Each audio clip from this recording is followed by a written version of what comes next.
Au moment où je me suis effondré sur le sol, une douleur aiguë m'a transpercé la jambe droite.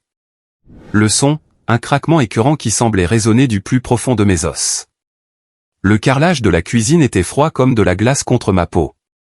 J'ai essayé de me relever avec mes mains, mais j'ai constaté que je n'avais aucune force. Oh mon Dieu, ai-je gémi, le son d'une clarté surprenante dans la maison vide. Le sac de courses réutilisable de mon passage au magasin était tombé à côté de moi, son contenu éparpillé. Des tomates ont roulé sur le sol, et l'une d'elles avait même été écrasée sous ma chute, sa pulpe et son jus rouge s'étalant sur le carrelage blanc comme une mare de sang. En fixant cette tache rouge, j'ai soudain ressenti une vague de vertige. Il faut que je trouve de l'aide, me suis-je murmuré, ma main droite luttant pour atteindre ma poche où je sentais mon téléphone. Dieu merci, je ne m'étais pas changé en rentrant du supermarché. Le téléphone était toujours là dans ma liste de contacts. Le nom de mon fils David était tout en haut. Mon doigt a plané dessus une seconde, hésitant. Pas plus tard que la semaine dernière, nous avions eu une petite prise de bec à propos de la scolarité de son fils Léo, et je pouvais encore clairement imaginer l'expression sur le visage de sa femme, Brenda. Mais ce n'était pas le moment de garder rancune. J'ai appuyé sur le bouton d'appel. Le téléphone a sonné longtemps. Si longtemps que j'ai cru qu'il allait basculer sur la messagerie vocale. Mais finalement, quelqu'un a décroché. Maman. La voix de David semblait distraite. David, je vais bien. Je crois que je me suis cassé la jambe. Je ne peux pas bouger, ai-je dit, faisant de mon mieux pour ne pas laisser paraître l'agonie dans ma voix. Mais en prononçant les derniers mots, je n'ai pu m'empêcher de reprendre mon souffle brusquement sous l'effet de la douleur. L'autre bout de la ligne est devenu complètement silencieux. Puis j'ai entendu un faible bruissement, comme si le téléphone était étouffé. Mais je l'ai quand même entendu. Je l'ai entendu aussi clairement qu'en plein jour. C'était la voix de ma belle-fille, Brenda. Ne réponds pas, laisse-la se débrouiller toute seule. On a besoin de la chambre principale pour mon frère quand il se mariera. Mon souffle s'est coupé dans ma gorge. Quelques secondes de silence de mort de la part de mon fils ont suivi, puis la ligne a été coupée, ne laissant que la tonalité sourde d'un appel interrompu dans mon oreille. J'étais allongé sur le dos, fixant une tache d'humidité au plafond de la cuisine provenant d'une ancienne fuite à l'étage. J'ai soudain pensé qu'elle ressemblait à un sourire tordu et moqueur, se riant de ma propre naïveté. 68 ans de vie, 30 ans de dur labeur ingrat, tout ça pour cette seule phrase. Les larmes me sont montées aux yeux, mais je les ai refoulées. Hélène, à quoi t'attendais-tu, me suis-je dit. Depuis que mon mari était décédé il y a 5 ans, cette maison ressemblait de moins en moins à un foyer. Après le mariage de mon fils, surtout après la naissance de mon petit-fils Léo, je pensais que j'allais enfin goûter au bonheur d'une famille au complet. Au lieu de cela, je suis lentement devenu un fardeau. La douleur dans ma jambe droite s'est intensifiée. J'ai réalisé que je ne pouvais plus attendre. Dis, Siri, ai-je appelé, activant l'assistant vocal de mon téléphone. Je suis là, a répondu la douce voix robotique féminine. Appelle le 911. D'accord. J'appelle le 911. En attendant l'ambulance, j'ai essayé de me traîner jusqu'au canapé du salon. Au moins, il y avait des coussins là-bas. Ce ne serait pas si froid et si dur. Chaque centimètre que je parcourais envoyait une douleur fulgurante dans ma jambe. Une sueur froide coulait de mon front dans mes yeux, piquant si fort que je ne pouvais pas les ouvrir. Mais j'ai serré les dents et je me suis traîné centimètre par centimètre. Au moment où mon dos s'est enfin appuyé contre la base du canapé, je haletais comme si je venais de courir un marathon. Les ambulanciers sont arrivés rapidement. Quand on a frappé, j'ai rassemblé toutes mes forces pour crier « Entrez ». Ce n'est pas fermé à clé. 2 jeunes gens en uniforme se sont précipités à l'intérieur et, voyant mon état, se sont immédiatement agenouillés pour m'examiner. « Madame, comment êtes-vous tombée ?» a demandé la jeune ambulancière en prenant ma tension artérielle. J'ai glissé sur de l'eau par terre, ai-je répondu brièvement, ne voulant pas en dire plus. Y a-t-il de la famille ici? Il n'y a personne à la maison, a demandé l'ambulancier en regardant autour de lui. Je vis seul, ai-je dit, ma voix si calme qu'elle m'a surprise moi-même. Alors qu'il me soulevait sur le brancard, ma voisine, Madame Gable, est rentrée de ses courses et a été choquée par la scène. Hélène, que s'est-il passé? Je suis tombé. C'est peut-être une fracture. J'ai réussi à lui adresser un faible sourire. Voulez-vous que j'appelle David, a demandé Madame Gable, inquiète. Non, ne les dérangez pas au travail, j'ai secoué la tête. L'hôpital a des infirmières. Je peux me débrouiller. Madame Gable a eu l'air de vouloir dire quelque chose de plus, mais a finalement juste soupiré. Elle a aidé à rassembler mes clés et mon téléphone éparpillé, les mettant dans mon sac à main. Appelez-moi si vous avez besoin de quoi que ce soit, vous m'entendez? Au moment où les portes de l'ambulance se sont fermées, j'ai enfin laissé les larmes couler, mais je les ai essuyées aussi vite. À quoi bon pleurer, me suis-je dit. Hélène, qu'est-ce que tu n'as pas traversé dans cette vie? Quand j'étais jeune, je travaillais de nuit à l'usine textile, élevant mon fils toute seule. Quand mon mari était malade, je suis resté éveillé pendant 3 jours et 3 nuits d'affilée. Ce n'était qu'un autre obstacle à franchir. Les résultats de l'hôpital sont revenus rapidement, une fracture du col du fémur de la jambe droite nécessitant une intervention chirurgicale immédiate. Madame, nous avons besoin d'un membre de la famille pour signer les formulaires de consentement pour l'opération, a dit le jeune médecin à lunettes. Je ne peux pas les signer moi-même, ai-je demandé. Techniquement, oui, mais vous aurez besoin de quelqu'un pour s'occuper de vous après l'opération. J'engagerai une aide-soignante, ai-je dit d'un ton décidé, en prenant le formulaire de consentement et en signant mon nom. Les traits de ma plume étaient plus fermes que d'habitude, déchirant presque le papier. L'opération s'est bien déroulée, mais après que l'anesthésie se soit dissipée, la douleur m'a frappé comme un raz-de-marée. J'étais allongé dans mon lit d'hôpital, fixant le plafond, écoutant la vieille dame du lit voisin se faire chouchouter par ses enfants. Mon cœur me semblait vidé. Quand l'infirmière est venue changer mon pansement, je lui ai demandé de m'aider à contacter l'agence d'aide-soignants de l'hôpital. Une femme d'âge mûr nommée Maria est arrivée peu de temps après. Elle avait l'air simple et compétente. Ne vous inquiétez pas, madame, a dit Maria en m'aidant à m'essuyer le visage.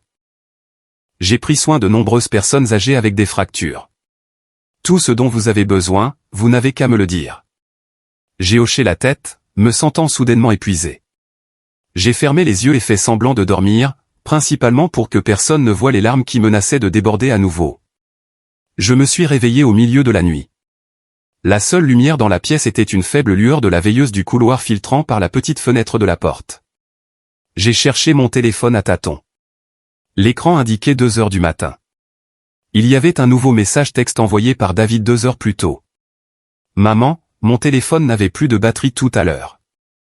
Avais-tu besoin de quelque chose? J'ai regardé les mots et j'ai soudainement ri. Un rire qui m'a fait mal à la poitrine. C'était le fils que j'avais élevé pendant 40 ans. Trop paresseux pour même inventer un mensonge décent. Je n'ai pas répondu. J'ai reposé le téléphone sur la table de chevet et, avec l'aide des analgésiques, je me suis replongé dans un sommeil profond. Dans mon rêve, j'étais revenu à l'enfance de David. Il avait une forte fièvre et je le portais sur mon dos sur plus d'1 kilomètre pour arriver à l'hôpital. Il me murmurait à l'oreille, « Maman, quand je serai grand, je te porterai aussi. » Je me suis réveillé avec un oreiller mouillé. Le matin après l'opération, la lumière du soleil filtrait à travers une fente dans les rideaux, projetant une ligne dorée sur mon lit d'hôpital.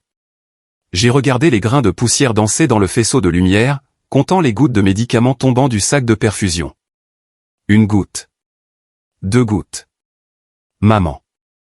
La porte de la chambre d'hôpital a été ouverte brusquement et David s'est précipité, à bout de souffle. Il était en costume, sa cravate de travers, et une fine couche de sueur perlait sur son front. Il portait un sac de fruits, le plastique bruissant bruyamment. J'ai entendu dire que tu es tombé. Pourquoi ne me l'as-tu pas dit plus tôt? Il a posé les fruits sur la table de chevet et une pomme en est sortie, tournant 2 fois sur la surface. J'ai lentement tourné la tête pour le regarder. La douleur dans ma jambe rendait même ce simple mouvement difficile. Mon fils, 40 ans, avec déjà des ridules au coin des yeux, sa ligne de cheveux reculant un peu plus que l'an dernier. Ses yeux vacillaient, incapables de rencontrer les miens. Plus de batterie, ai-je demandé doucement. Ma voix était rauque à cause de l'anesthésie. Le visage de David est devenu rouge écarlate. Il a baissé les yeux et a redressé sa cravate, ses doigts tremblant légèrement. J'étais en réunion tard hier soir. Le téléphone était vraiment à plat. Je n'ai vu tes appels manquer que ce matin. Je n'ai pas exposé son mensonge. 68 ans de vie m'avaient appris que certains mensonges sont mieux laissés intacts, mais ils deviennent une épine à jamais plantée dans la partie la plus tendre de votre cœur. Le médecin a dit, vous devez être hospitalisé pendant une semaine d'observation. David a enfin levé les yeux, son regard tombant sur ma jambe droite plâtrée. Tu auras besoin de soins après l'opération. Brenda et moi en avons parlé. Nous pouvons engager une aide-soignante. J'en ai déjà engagé une, les jeux interrompus, en montrant Maria, qui rangeait le rideau d'intimité de l'hôpital. 200$ par jour. David s'est visiblement détendu, ses épaules s'affaissant légèrement. Oh, c'est bien. Ne t'inquiète pas pour l'argent. L'argent? Ce mot piquait. Depuis la mort de mon mari, le mépris de mon fils et de ma belle-fille était devenu de plus en plus évident, et il tournait principalement autour de l'argent et de la maison. Cet appartement de 3 chambres au cœur de la banlieue était le prix sur lequel il louchait. David, ai-je dit, en me redressant lentement. Maria s'est immédiatement approchée pour ajuster le dossier du lit. Je pensais appeler mon ancien camarade de classe, Arthur Evans, l'avocat, pour lui poser des questions sur un testament. As-tu son numéro? L'expression de David s'est figée instantanément. Un testament? Maman, ne sois pas ridicule. C'est juste une petite fracture. Quand on vieillit, il faut prévoir ces choses, ai-je dit calmement, en prenant le verre d'eau tiède que Maria m'a tendu et en buvant une gorgée. Est-ce qu'Arthur travaille toujours dans ce cabinet d'avocat en ville? Je vais vérifier pour toi. David a sorti son téléphone, ses doigts balayant frénétiquement l'écran. Maman, j'ai une autre réunion au bureau. Je dois y aller. Je viendrai te voir ce soir. Il a pratiquement fui, oubliant même la pomme qui était sortie du sac. Maria a tranquillement ramassé la pomme, l'a essuyée avec une lingette humide et l'a placée à ma portée. Votre fils est un homme occupé, hein? J'ai souri, mais je n'ai pas répondu. Oui. Si occupé qu'il n'avait pas le temps de s'occuper de sa mère avec une jambe cassée. À 15h cet après-midi-là, un visiteur inattendu est arrivé. Mon ancien camarade de classe, Arthur Evans, maintenant un avocat respecté. Il portait un costume impeccable. Ses cheveux grisonnaient, mais il était plein d'énergie. Il tenait un bouquet d'œillets. Hélène, regarde-toi. Ça fait combien d'années? Sa voix tonitruante a fait que la vieille dame du lit voisin a tendu le cou pour voir. David m'a appelé, il a dit que tu étais pressé de faire un testament. J'ai demandé à Maria de relever la tête de mon lit et j'ai demandé à Arthur de s'asseoir sur la chaise à côté. Arthur, pour être honnête, j'ai quelque chose à te demander. Une fois que Maria est partie chercher de l'eau chaude, j'ai baissé la voix. Mon appartement. S'il m'arrive quelque chose, David a-t-il le droit de le vendre? Arthur a remonté ses lunettes sur son nez et a sorti un carnet de sa mallette. Au nom de qui est l'acte de propriété? Celui de mon mari et le mien. Après son décès, je l'ai fait changer. Il est juste à mon nom maintenant. Alors David n'a aucun droit de le vendre, a dit Arthur de manière définitive. Pas à moins que tu ne le lui lègues par testament ou que cela passe par l'héritage standard. Mais tu as le droit absolu de le vendre ou de le donner à quelqu'un d'autre dès maintenant. J'ai hoché la tête, un poids s'est soulevé de ma poitrine. Si je rédige un testament laissant l'appartement à mon petit-fils Léo, mais que je stipule qu'il ne peut en hériter qu'à l'âge de 25 ans, est-ce possible? Bien sûr, Arthur a griffonné quelque chose dans son carnet. Vous pouvez mettre en place une fiducie, nommer un fiduciaire pour gérer la propriété jusqu'à ce que Léo atteigne sa majorité. Il a hésité un moment. Hélène, quelque chose ne va pas à la maison. J'ai regardé l'ombre oscillante du sycomore à l'extérieur de la fenêtre. La lumière du soleil filtrait à travers les feuilles, projetant des taches de lumière tachetées sur le sol. Arthur, tu te souviens quand nous étions jeunes à l'usine textile? Ce chef d'atelier qui harcelait toujours les ouvrières? Je me souviens. N'est-ce pas toi et quelques-unes des autres filles qui vous êtes réunies pour le dénoncer? Si, ai-je dit, tournant mon regard vers lui et souriant. La seule chose que je ne supporte pas dans cette vie, c'est l'injustice. Arthur a hoché la tête d'un air pensif et n'a pas insisté. Nous avons bavardé de quelques anciens camarades de classe et avant de partir, il m'a donné sa carte de visite, me disant de l'appeler à tout moment pour régler les formalités administratives. Le soir, David est venu avec Brenda et Léo. Brenda portait une robe élégante, son maquillage parfait. Au moment où elle est entrée, elle a couvert son nez avec un mouchoir comme s'il y avait une odeur terrible à l'hôpital. « Maman, tu te sens mieux ?» Elle se tenait au pied du lit, gardant délibérément ses distances avec ma jambe blessée. David a dit que tu voulais faire un testament. J'ai remarqué que David lui lançait un regard dur. Léo se cachait derrière ses parents, son sac à dos toujours sur le dos, les yeux rivés sur l'écran de son téléphone sans lever les yeux. Quand on vieillit, il faut avoir un plan, ai-je dit calmement. Puis j'ai fait un signe de la main à Léo. Léo, viens que grand-mère te voie. Tu as tellement grandi. Léo s'est traîné à contre-cœur, les yeux ne quittant jamais son téléphone. Salut, grand-mère. Comment ça va à l'école? J'ai essayé de lui tapoter la tête, mais il s'est subtilement écarté. Ça va, a-t-il répondu sèchement, puis s'est rapidement retiré derrière ses parents. Brenda a posé un sac de fruits sur la table de chevet. Encore des fruits. La dernière fois, pour mon anniversaire, ils avaient aussi apporté des fruits. Ils ont fini par pourrir dans le réfrigérateur. Maman, tu sais que les prix de l'immobilier montent en flèche, a dit Brenda soudainement, ses yeux parcourant la pièce, m'évitant. Mon frère se marie et sa fiancée insiste pour une nouvelle maison. Oh, vraiment? J'ai fait semblant de ne pas comprendre, en prenant les pilules que Maria m'a tendues. Maman, tu dois te reposer, a rapidement interrompu David.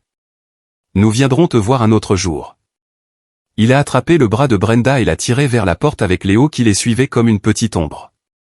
Après leur départ, une assistante sociale de l'hôpital, Mademoiselle Chen, est venue s'enquérir de ma situation. C'était une femme d'âge mûr et gentille qui parlait d'une voix douce. Madame Miller, aurez-vous besoin de soins après votre sortie?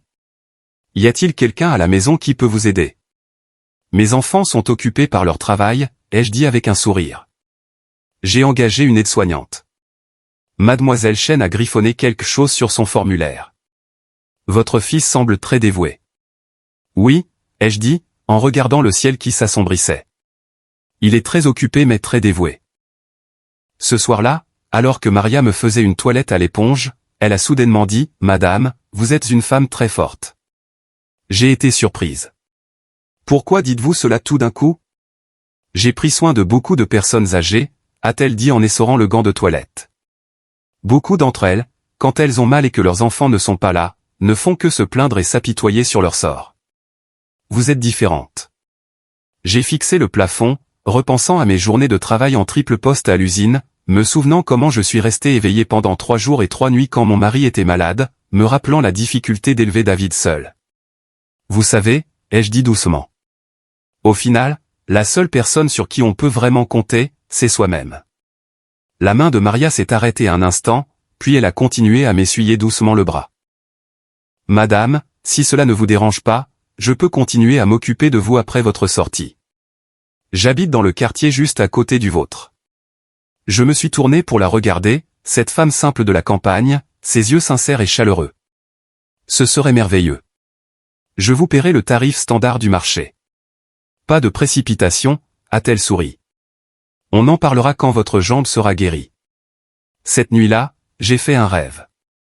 J'étais debout dans mon appartement vide. Tous les meubles avaient disparu, sauf le portrait de famille sur le mur. Sur la photo, David n'était qu'un petit garçon souriant si gentiment. Le jour de ma sortie, c'est Maria qui s'est occupée des formalités. David a envoyé un texto disant qu'un projet critique était apparu au travail et qu'il ne pouvait pas s'absenter. Brenda n'a même pas pris la peine de répondre. Doucement, madame, a dit Maria, portant mon sac d'une main et me soutenant de l'autre, naviguant prudemment les marches de l'entrée de l'hôpital. Le soleil du début de l'été tapait sans relâche, me donnant un peu le vertige. Maria a hélé un taxi, notant soigneusement le numéro de plaque d'immatriculation et en prenant une photo pour se l'envoyer. Il faut être prudent avec les taxis de nos jours, a-t-elle expliqué, surtout pour les personnes âgées à mobilité réduite. La voiture a traversé des rues familières. Les feuilles des sycomores le long de la route avaient grandi et bruissaient dans le vent. Je me suis souvenu qu'à la même époque l'année dernière, je marchais le long de cette même route avec mon mari. Il aimait toujours ramasser les samarres de sycomore tombées, disant que les petites noix à l'intérieur étaient délicieuses une fois grillées. Nous sommes arrivés. La voix de Maria m'a ramené à la réalité. Dans l'ascenseur, mon cœur a commencé à battre inexplicablement plus vite. En insérant la clé dans la serrure, j'ai entendu le son de la télévision de l'intérieur. La porte s'est ouverte. Le salon était dans un désordre complet. des piles de vêtements inconnus étaient entassées sur le canapé. La table basse était couverte de boîtes de plats à emporter et de sachets de snacks, et des jouets et des fournitures scolaires de Léo étaient éparpillés sur le sol. Mon coussin de siège brodé était jeté négligemment par terre, une empreinte de chaussures sales clairement visible dessus. Qu'est-ce que c'est que ça? Maria se tenait à l'entrée, choquée. M'appuyant sur ma canne, j'ai lentement marché vers la chambre principale, la chambre où mon mari et moi avions vécu pendant plus de 20 ans. La porte était entr'ouverte. Je l'ai poussée doucement. Le lit avait des draps et une housse de couette inconnue. La coiffeuse était encombrée des produits cosmétiques de Brenda. Mes précieux vieux albums photos étaient poussés sur l'étagère du bas d'une bibliothèque dans le coin. La porte du placard n'était pas bien fermée, et je pouvais voir les costumes de David et les robes de Brenda suspendues à l'intérieur. « Ils ont pris votre chambre » a chuchoté Maria derrière moi. Je n'ai pas répondu. Je me suis retourné et j'ai marché vers ce qui était autrefois la chambre de Léo. La porte était ouverte. Mes vêtements étaient empilés en désordre sur le lit. Mes affaires de tous les jours étaient fourrées dans plusieurs boîtes en carton, les couvercles n'étant même pas bien fermés. « Madame !» La voix de Maria était remplie de colère. J'ai levé une main pour l'arrêter. M'appuyant sur ma canne, je me suis lentement dirigé vers le balcon. Mes fleurs, les quelques pots d'orchidées que mon mari aimait le plus, avaient fané par manque d'eau. Leurs feuilles sèches pendaient pitoyablement. « Ce n'est rien », ai-je dit doucement. « Aide-moi juste à ranger la chambre d'amis pour l'instant. » Maria a passé tout l'après-midi à m'aider à nettoyer.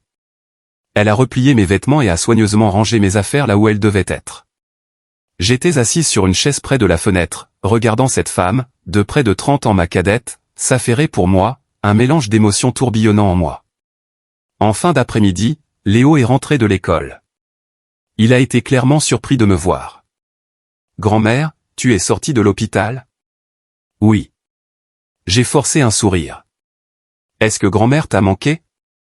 Léo a fait la moue, a jeté son sac à dos sur le canapé et a dit « Papa a dit qu'il travaille tard ce soir. Maman est sortie dîner avec mon oncle. Elle m'a dit de commander à emporter. » « Tu n'as pas besoin de commander à emporter, » ai-je dit. « Grand-mère va te faire à manger. »« Mais ta jambe n'est pas ?» Léo a regardé ma canne avec scepticisme. « Je peux cuisiner assise, » ai-je dit. J'ai boitillé vers la cuisine. « Qu'est-ce que tu veux manger ?»« N'importe quoi, » a dit Léo, prenant son téléphone pour jouer à un jeu, sans même lever les yeux. La cuisine était un désastre. L'évier était rempli de vaisselle sale, et le réfrigérateur était bourré de boîtes de plats à emporter. J'ai réussi à trouver quelques ingrédients utilisables et j'ai commencé à préparer le dîner. Maria voulait aider, mais j'ai secoué la tête. Rentre chez toi pour aujourd'hui. Reviens demain. Je voulais passer un peu de temps seul avec mon petit-fils. Le dîner était simple, des œufs brouillés aux tomates, des pommes de terre sautées au poivron vert, et un bol de soupe aux œufs et aux algues. J'ai apporté les plats à la table et j'ai appelé Léo pour manger. Il a traîné longtemps avant de finalement venir. Il a pris une bouchée des pommes de terre et a immédiatement froncé les sourcils. C'est trop fade. Grand-mère a mis moins de sel. C'est plus sain pour toi, ai-je dit en lui servant un bol de soupe. Léo a avalé quelques bouchées à contre-cœur puis a posé ses baguettes. Je suis rassasié. Puis, sans un regard en arrière, il est retourné dans sa chambre, qui était maintenant ma chambre.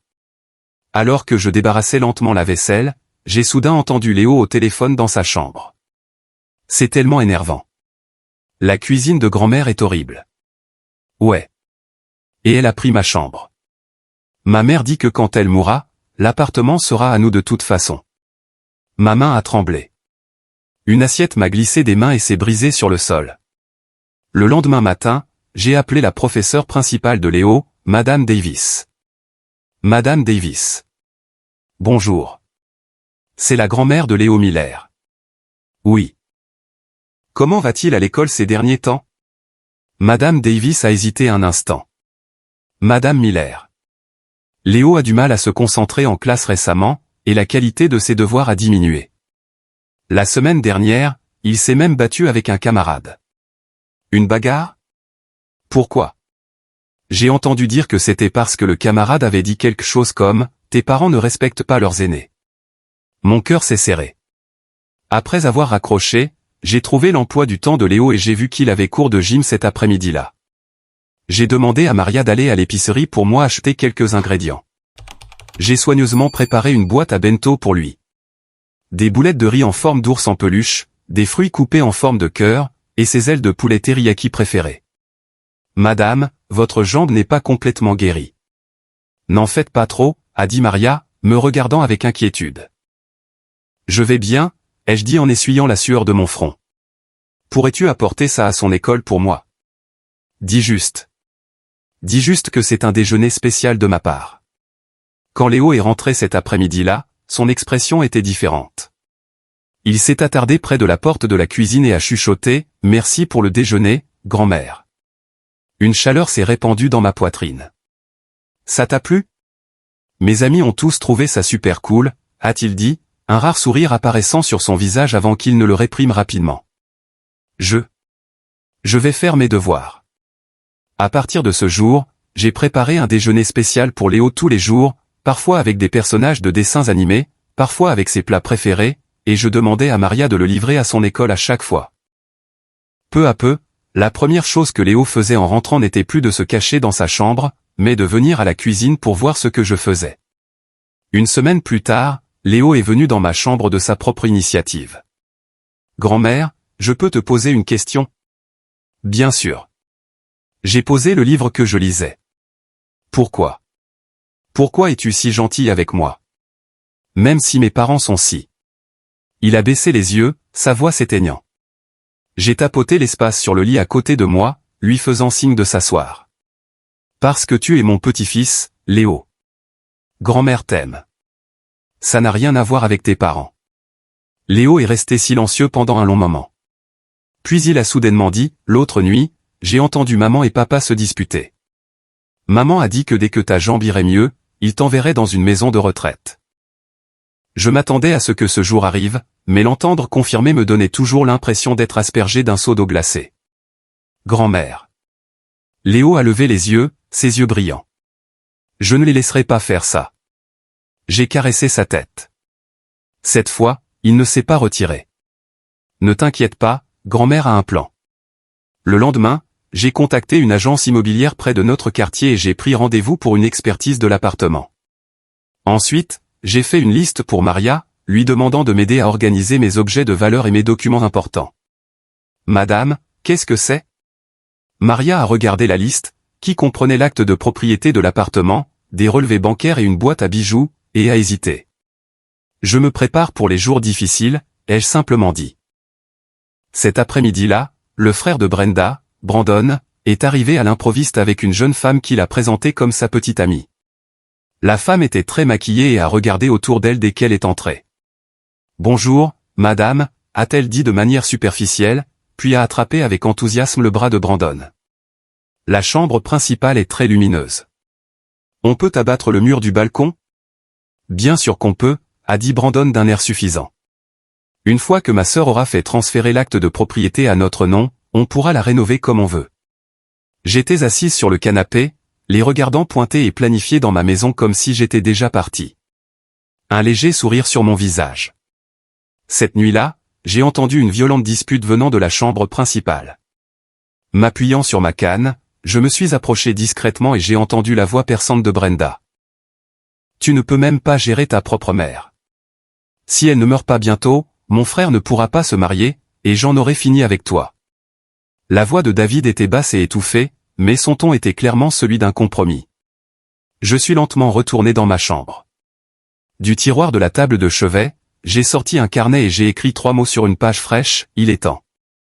Madame Miller, votre jambe n'est pas complètement guérie. Vous n'avez pas besoin d'être si pressé de finaliser le testament. Le jeune assistant d'Arthur, un certain monsieur Chen, m'a regardé avec inquiétude. Ce n'est rien. Je me sens beaucoup mieux. J'ai ajusté ma canne et je me suis assise sur une chaise au bureau du notaire. Aujourd'hui, c'était jeudi. J'avais utilisé l'excuse d'une visite de suivi à l'hôpital pour venir ici seul. Arthur attendait déjà. Plusieurs documents étaient soigneusement disposés sur la table. Tout est prêt, a dit Arthur en faisant glisser un document vers moi. Conformément à vos souhaits, la propriété sera héritée par votre petit-fils, Léo Miller, mais elle sera gérée par une fiducie jusqu'à ses 25 ans. Votre fils et votre belle-fille n'auront qu'un droit de résidence, pas le droit de vendre ou de transférer la propriété. J'ai lu attentivement chaque mot. Le testament stipulait également que si Léo venait à décéder avant d'hériter de la propriété, celle-ci serait donnée à l'hôpital pour enfants de la ville. Et ça, Arthur m'a tendu un autre document, c'est un mandat de vente exclusif pour la propriété. Seul vous pouvez le révoquer. Ma main était ferme lorsque j'ai signé mon nom sans la moindre hésitation. Après avoir signé tous les documents, j'ai ressenti un étrange sentiment de soulagement, comme si un lourd fardeau que j'avais porté pendant des années avait enfin été levé. Le soleil brillait quand j'ai quitté le bureau du notaire. Au lieu de rentrer directement chez moi, j'ai demandé au chauffeur de taxi de m'emmener au centre pour personnes âgées de la communauté. La jeune femme à l'accueil était très accueillante. « Madame, à quel cours souhaitez-vous vous inscrire ? Nous avons de la calligraphie, de la peinture, de la danse. Avez-vous un cours d'art oratoire ? Ai-je demandé. Quand j'étais jeune, j'avais participé à un concours de récitation à l'usine et j'avais remporté le 2e prix. Oui. C'est le mardi et le jeudi après-midi. En fait, il y a un cours en ce moment. Voulez-vous y assister ? J'ai hoché la tête et je l'ai suivi jusqu'à une salle de classe au 2e étage. Plus de 20 personnes âgées pratiquaient des exercices vocaux dirigés par un professeur. Je me suis assise au dernier rang, écoutant leur voix forte, et j'ai soudain ressenti un sentiment de vitalité perdu depuis longtemps. Après le cours, je me suis inscrite immédiatement et je me suis également inscrite à un cours de peinture et à un atelier de compétences sur smartphone. Vous êtes très à la mode, madame, a dit la réceptionniste avec un sourire.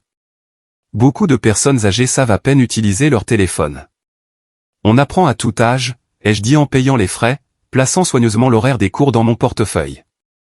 En rentrant chez moi, j'ai reçu un appel de Maria. Madame, votre fils a appelé pour vous chercher. Il a dit que vous ne répondiez pas à votre téléphone. Je l'avais mis en silencieux. Je ne l'ai pas entendu, ai-je dit. Dites-lui que je suis allé me promener dans le parc après mon rendez-vous et que je suis en route pour la maison.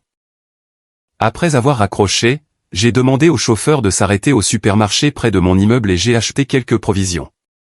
En passant à la caisse, j'ai vu Brandon et sa petite amie près de la section des surgelés en train de choisir de la crème glacée. Ils étaient enlacés, complètement inconscients de ma présence à proximité.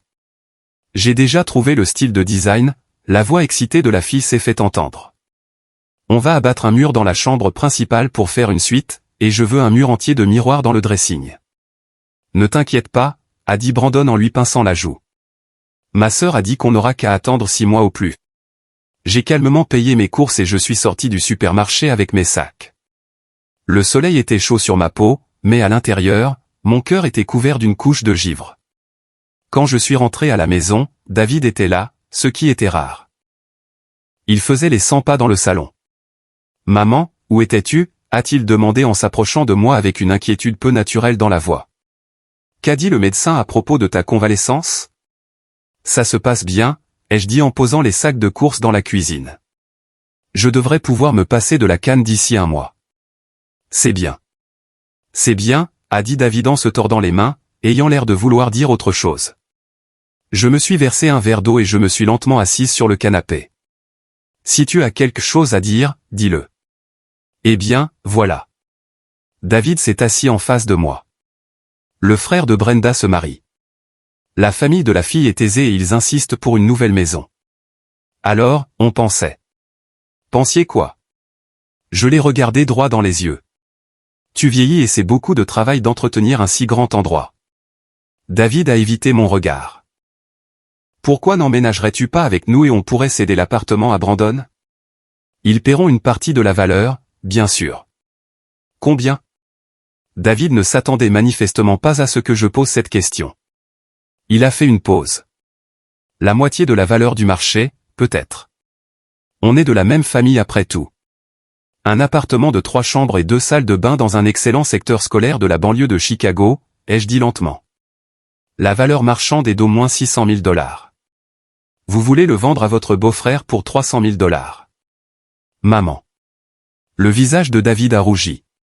Brenda n'a qu'un frère. Et je n'ai qu'un fils, les jeux interrompus. Mais tu n'as qu'une mère. Le visage de David est passé du rouge au blanc.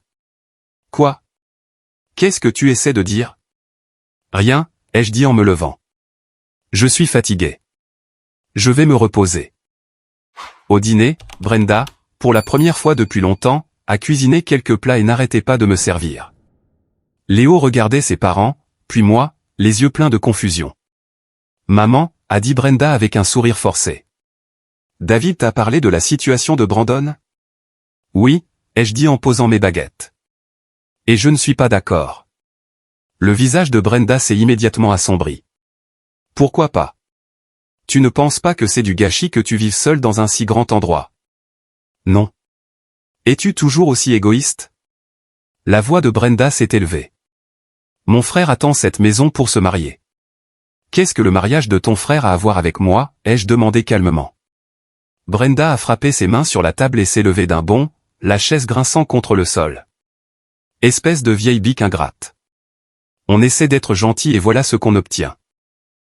Brenda, a sèchement dit David, mais sa voix était faible. Léo a soudainement poussé son bol. J'ai fini, a-t-il dit, puis a rapidement quitté la table. Cette nuit-là, j'étais allongé dans mon lit, écoutant les bruits de disputes provenant de la chambre principale, mon cœur aussi calme que l'eau.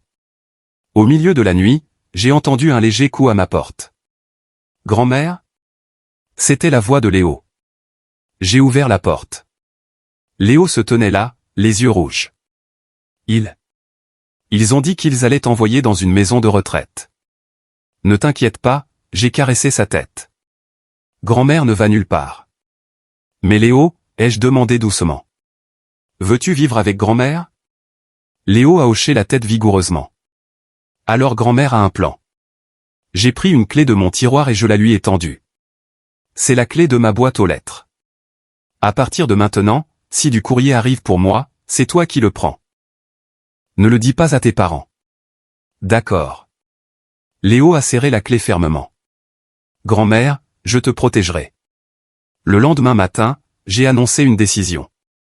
Je me suis inscrite au groupe de voyage des années dorées du Centre pour personnes âgées. Nous partons la semaine prochaine pour un voyage de 2 semaines pour voir les couleurs de l'automne en Nouvelle-Angleterre. David et Brenda se sont regardés, clairement pris au dépourvu. Maman, ta jambe n'est pas encore complètement guérie, a dit David avec hésitation. Le médecin a dit qu'une activité modérée est bonne pour la guérison, ai-je dit en sirotant mon porridge. De plus, Maria vient avec moi. Ce sera très sûr. Mais le coup. Les yeux de Brenda s'agitaient. J'utiliserai mes propres économies de retraite, ai-je dit en posant mon bol. Vous n'avez pas à vous inquiéter. Je pouvais voir le calcul dans les yeux de Brenda. La vieille femme part en voyage, leur laissant 2 semaines de liberté totale dans la maison. Peut-être qu'ils pourraient même trouver l'acte de propriété. Eh bien, passé un merveilleux séjour, Brenda a réussi à esquisser un sourire. Après le petit déjeuner, j'ai secrètement passé une note à Léo. C'est le nouveau numéro de téléphone portable de grand-mère. Toi seul le connais. Appelle-moi à tout moment si tu as besoin de quelque chose. Léo a soigneusement glissé la note dans la poche la plus profonde de son sac à dos et m'a fait un petit clin d'œil. Le jour du départ du groupe, Maria m'a aidé avec mes bagages et m'a accompagné jusqu'à la navette de l'aéroport. Madame, êtes-vous sûre de ne pas avoir besoin que je vienne avec vous, a demandé Maria avec inquiétude. J'en suis sûr, ai-je dit en lui tapotant la main. C'est plus important que tu surveilles les choses à la maison pour moi. J'ai délibérément choisi un siège près de la fenêtre et j'ai regardé le paysage défiler. C'était la première fois que je voyageais seul depuis de nombreuses années, et j'ai ressenti un étrange sentiment de liberté. Il y avait plus de 20 personnes âgées dans le groupe, la plupart voyageant avec leur conjoint ou un ami.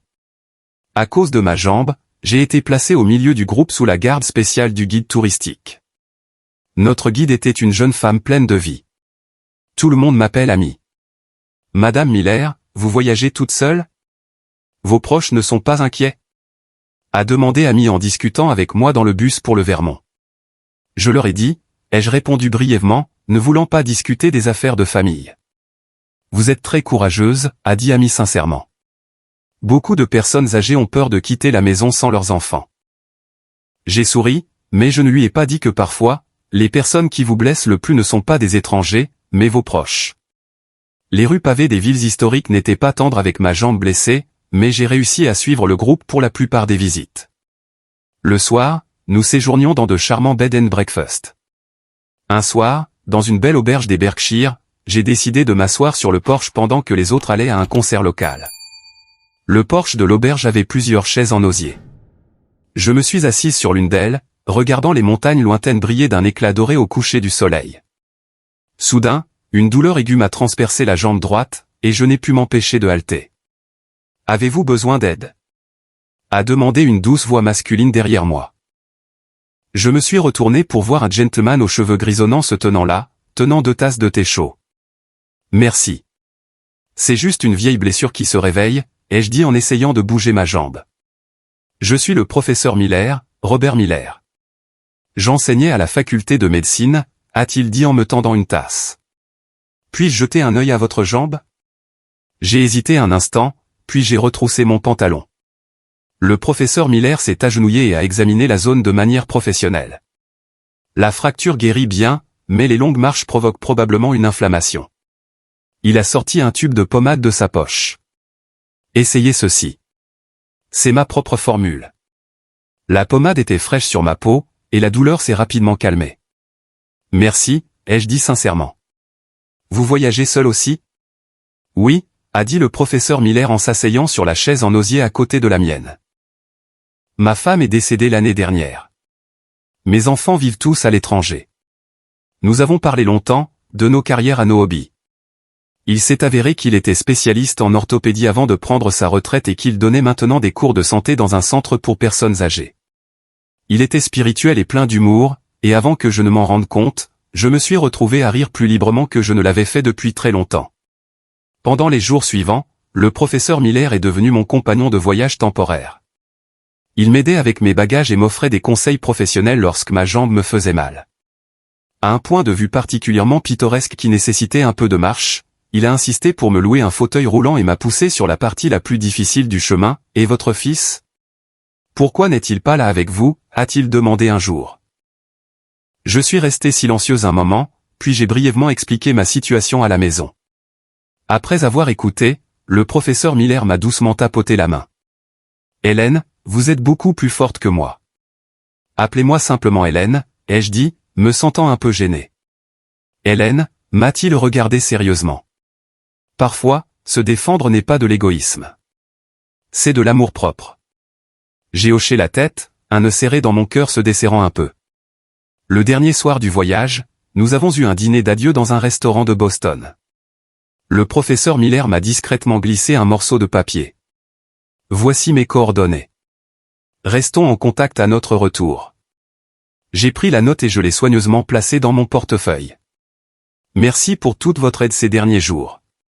Tout le plaisir est pour moi, a-t-il souri. J'espère vous voir au centre pour personnes âgées un de ces jours.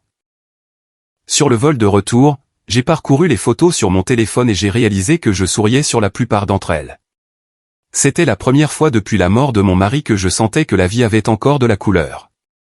Maria est venue me chercher à l'aéroport l'air agité. Madame, il y a eu un problème à la maison. Qu'est-ce que c'est? Mon cœur s'est serré. Votre fils et sa femme. Ils ont mis la chambre principale sens dessus-dessous, a chuchoté Maria. Ils cherchaient quelque chose. J'ai laissé échapper un rire froid. L'acte de propriété, j'imagine. Quand je suis rentré à la maison, l'air était imprégné d'une odeur de fumée et d'alcool rassis. Le salon était jonché de boîtes de plats à emporter et de canettes de bière. Mes coussins de canapé brodés étaient tachés de quelque chose de suspect. David et Brenda ne s'attendaient manifestement pas à mon retour un jour plus tôt. Ils sont sortis en titubant de la chambre principale, paniqués. « Maman, pourquoi es-tu rentrée plus tôt ?» a balbutié David. « J'étais fatigué de voyager, » ai-je dit en inspectant le salon en désordre. « Où est Léo ?»« Il est chez un ami, » a dit Brenda, ses yeux fuyant les miens. M'appuyant sur ma canne, j'ai marché directement vers la chambre principale. Quand j'ai ouvert la porte, la vue m'a glacé le sang. Tous les tiroirs étaient ouverts. Les vêtements du placard étaient jetés partout, et même le matelas avait été retourné. « Que cherchiez-vous » Je me suis retourné et je leur ai demandé froidement. « Rien » a balbutié David. Brenda s'est soudainement redressée. « L'acte de propriété ? Et alors ? Cette maison sera à nous tôt ou tard. Je me suis lentement dirigé vers la coiffeuse et j'ai ouvert le tiroir du bas où je gardais mes bijoux. Comme je m'y attendais, le collier en or que mon mari m'avait offert, mon bracelet en jade et la paire de boucles d'oreilles en perles avaient tous disparu. « Où sont mes bijoux ?» ai-je demandé, ma voix d'un calme terrifiant. « Qui a pris vos bijoux ?» La voix de Brenda était aiguë, mais ses yeux étaient fuyants. Je n'ai pas dit un mot de plus. J'ai sorti mon téléphone et j'ai composé le 911. « Qu'est-ce que tu fais ?» a demandé David, horrifié.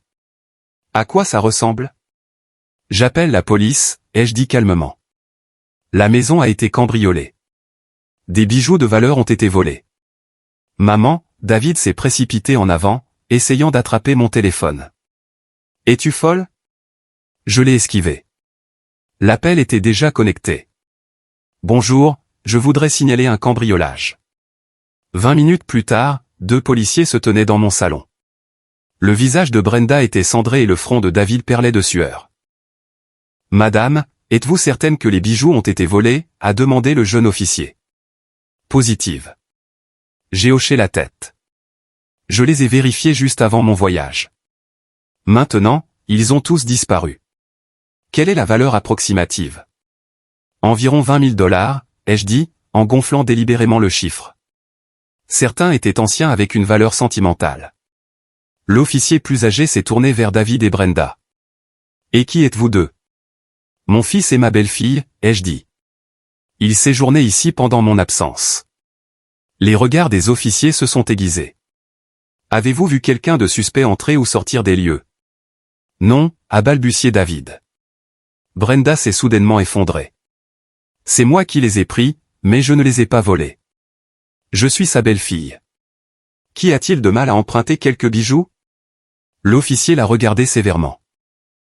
Prendre les biens de quelqu'un d'autre sans permission est un vol.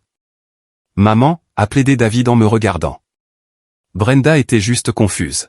« S'il te plaît, retire ta plainte. » Je les ai regardés et j'ai dit, en articulant chaque mot, « Rendez-moi mes affaires. » Toutes.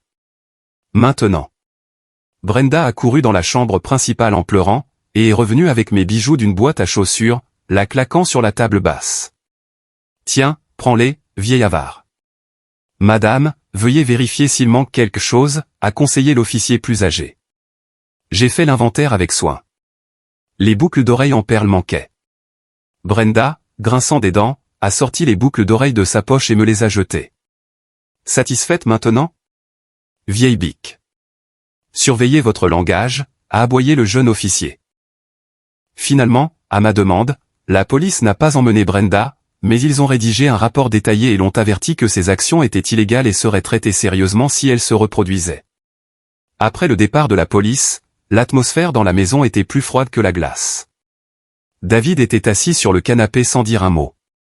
Brenda était dans la chambre en train de jeter des objets, et Léo se cachait dans sa chambre. J'ai lentement commencé à ranger le désordre, me sentant étrangement calme. Le drame de ce soir avait déchiré le dernier lambeau de chaleur entre nous.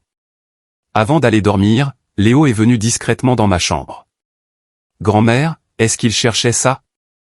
Il a sorti un dossier en carton brun de son sac à dos. « Mon acte de propriété. »« Comment l'as-tu eu ?» ai-je demandé, étonné.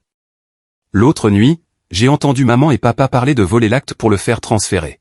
« Alors, je l'ai pris de ton tiroir avant qu'il ne le puisse, » a dit Léo fièrement. Je l'ai gardé caché dans mon sac à dos tout ce temps. Ils n'ont pas pu le trouver. J'ai serré mon petit-fils dans mes bras, les larmes coulant enfin. Bon garçon. Merci. Cette nuit-là, j'ai dormi profondément. Dans mes rêves, il n'y avait pas de dispute, pas de trahison, seulement la lumière dorée du soleil sur les montagnes lointaines, et la sensation stable des mains de Robert Miller poussant mon fauteuil roulant. J'envisageais la décision de mettre la maison en vente depuis longtemps. 3 jours après mon retour de voyage, j'ai pris rendez-vous avec un agent immobilier, un jeune homme nommé Kevin, pour venir expertiser la propriété. J'ai délibérément choisi un matin de semaine où je savais que David et Brenda seraient au travail. « Madame, cet appartement a été maintenu en excellent état », a dit Kevin en mesurant le salon. « Super agencement, bon secteur scolaire. Il se vendra vite. » J'étais assise sur le canapé, le regardant noter des chiffres dans son carnet. À combien pensez-vous qu'il pourrait se vendre? Aux taux actuels du marché, Kevin a regardé autour de lui. Entre 650 et 700 000 $. Le chiffre était encore plus élevé que ce que j'avais prévu. J'ai fait un calcul mental rapide. Après avoir remboursé le petit prêt hypothécaire restant, le reste serait suffisant pour acheter un confortable appartement d'une chambre dans une résidence pour personnes âgées haut de gamme, avec un fonds de retraite substantiel restant. Quand pensez-vous le mettre en vente? A demandé Kevin. Dès que possible, ai-je dit.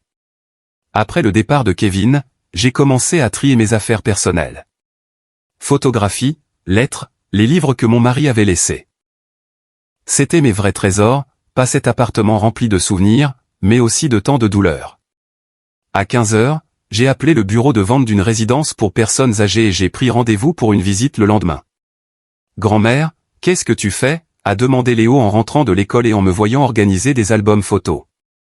Grand-mère se prépare à déménager, ai-je dit doucement. Les yeux de Léo se sont agrandis. Où ça? Un endroit avec plein d'autres grand-mères et grands-pères. J'ai ouvert un album et j'ai montré une vieille photo. Regarde, c'était ton grand-père quand il était jeune. Si beau. Léo a fixé la photo pendant un long moment. Est-ce que grand-père était gentil avec papa quand il était petit? Bien sûr, ai-je dit en caressant la photographie jaunie. Quand ton père était petit, ton grand-père l'emmenait à l'école à vélo tous les jours, qu'il pleuve ou qu'il vente. Léo est resté silencieux un moment. Alors pourquoi papa est? Je n'ai pas répondu à sa question. J'ai juste fermé l'album. Léo, souviens-toi, quoi qu'il arrive, grand-mère t'aimera toujours. Le lendemain matin, je suis allé visiter la résidence pour personnes âgées seules. L'endroit était bien mieux que ce que j'avais imaginé. Des jardins magnifiquement aménagés, des espaces communs spacieux et lumineux, une clinique médicale, une bibliothèque, une salle de sport et d'autres commodités. Je suis tombé amoureuse d'un appartement d'une chambre orientée au sud, le salon baigné de soleil. Vous avez un excellent goût, Madame Miller, a dit le conseiller commercial avec enthousiasme. Cet appartement vient de se libérer la semaine dernière. Il est très populaire. Je le prends, ai-je dit directement. Après avoir rempli les documents de réservation, j'ai déjeuné dans la salle à manger de la communauté. À la table voisine, une femme aux cheveux entièrement argentés discutait d'une répétition de danse de l'après-midi avec ses amis. « Vous êtes nouvelle ici ?» m'a-t-elle demandé gentiment. « Pas encore officiellement installée » ai-je répondu. « Je suis ici depuis 3 ans » a dit la femme avec un sourire. « C'est beaucoup plus libérateur que de vivre avec ses enfants. Il y a une partie de bridge cet après-midi. Voulez-vous venir voir ?» J'ai accepté avec plaisir. La partie de bridge de l'après-midi était animée avec plus de 20 personnes âgées réparties sur plusieurs tables, leur rire résonnant dans la pièce. Je regardais de côté quand un monsieur âgé m'a chaleureusement invité à me joindre à eux. Hélène. Une voix familière est venue de derrière moi. Je me suis retourné, surprise de voir le professeur Miller se tenir là. Robert, que faites-vous ici? J'habite ici, a-t-il dit avec un sourire. J'ai oublié de vous le dire la dernière fois. J'ai emménagé juste après ma retraite. Le monde est petit, ai-je dit.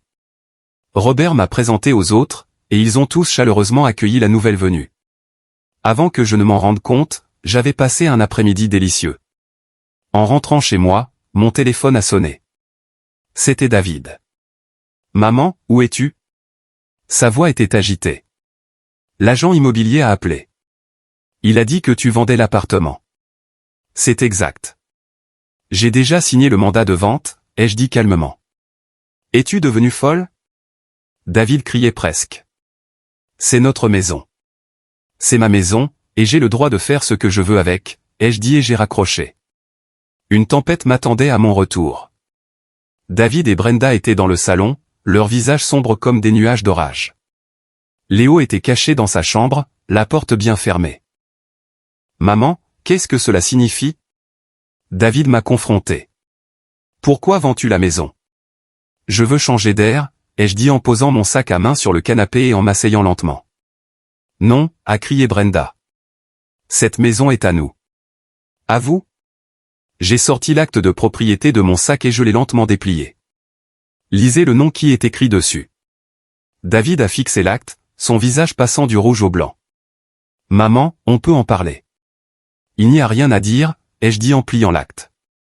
J'ai déjà versé un acompte pour une place dans une résidence pour personnes âgées.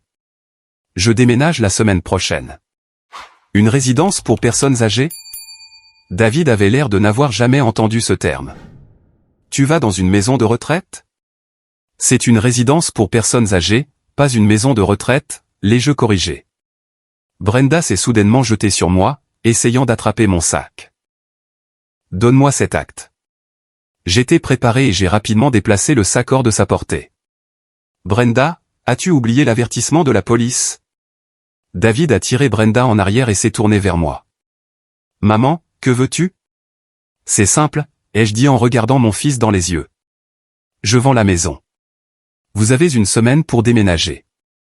Je vous donnerai 100 000 $ pour un acompte sur un logement plus petit. 100 000, a crié Brenda. Cette maison vaut plus de 600 000. Légalement, ai-je dit calmement, je n'ai pas à vous donner un seul centime.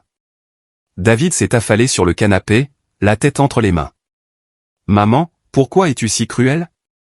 J'ai pris une profonde inspiration. David, te souviens-tu du jour où je me suis cassé la jambe? Te souviens-tu de ce que tu as entendu Brenda dire au téléphone? La tête de David s'est redressée, son visage pâle. Ne réponds pas. Laisse-la se débrouiller toute seule. On a besoin de la chambre principale pour mon frère quand il se mariera. J'ai répété ces mots exactement. Et tu te souviens de ce que tu as fait? Tu as raccroché le téléphone. Les lèvres de David tremblaient, mais il ne pouvait pas parler. Est-ce que c'est vrai, papa?